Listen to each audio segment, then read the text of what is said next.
Welcome back. By now, you should have already gone through our primary master training on the voice, vote, value framework. So you know the mechanics on paper, but applying them in real life, especially when there are human dynamics that can get really complicated, it can bring up some specific questions. And while theory is great, real-world scenarios are where rubber meets the road.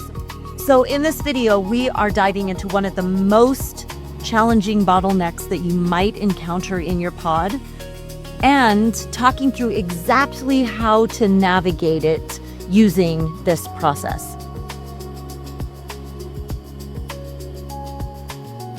If you're running a fearless pod, you will eventually run into a tough scenario where a household signs the covenant to participate as a full steward, but over time it becomes clear that they are only receiving. So they take resources, they accept service, but they never personally give or share or volunteer their time. And to make matters worse, when you try to address pod resources in a meeting, they use their vote to withhold consent and block the group from moving forward because they don't personally see a problem with their participation. Now, in a normal neighborhood setting, this is where things get really toxic. People will get resentful and they'll start gossiping, or the meeting turns into an intervention where everyone gangs up on that one family. But we do not do that here. The voice, vote, value framework is actually built to handle this exact situation cleanly, without drama, while preserving everyone's agency.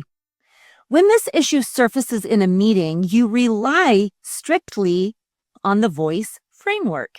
So, during the voice phase, members share their objective concerns without crosstalk. So someone might say, "My concern is that our shared tool reserves are breaking down and the maintenance hours aren't being shared equally."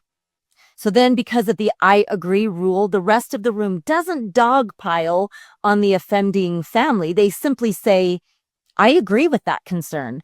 And then the turn passes, and this keeps the room calm and objective rather than emotional and hostile. But what happens when that household votes to withhold consent on a new rule about resource sharing? In our framework, withholding consent puts the idea to sleep. It feels like they won, but they actually didn't, because the proposal rests, no new group action is taken. Unanimous consent protects a household from being forced to do something, but it also protects the pod from being forced to fund a non-participant. So if a vote on how to distribute resources is blocked, those resources simply don't move. Voice and vote are for operational decisions. But when someone breaks their covenant to be a steward, that requires a different step. In this case, the pod servant takes this out of the public meeting and they sit down privately with that household and they look at the facts. No accusations, just data.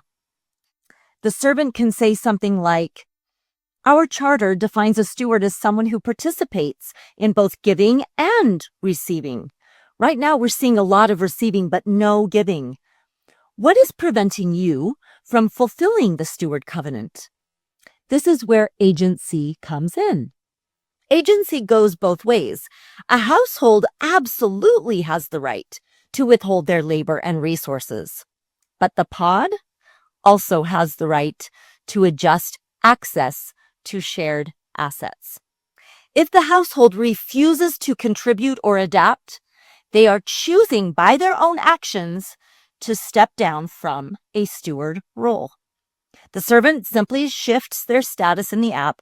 They remain a neighbor, they're still loved, they're still invited to backyard barbecues, but they no longer have full access to the shared asset pools or a vote in steward level decisions. We protect the community by protecting the boundaries of the covenant. Every neighborhood has unique dynamics, and running into a roadblock like this is just part of building real community. What other difficult scenarios or bottlenecks do you foresee coming up on your block? Where do you worry things might get sticky? Drop your questions or scenarios in the comments or send them over. I would love to make a future video addressing your specific concerns and showing how the voice vote value model keeps things moving smoothly. Thanks for watching.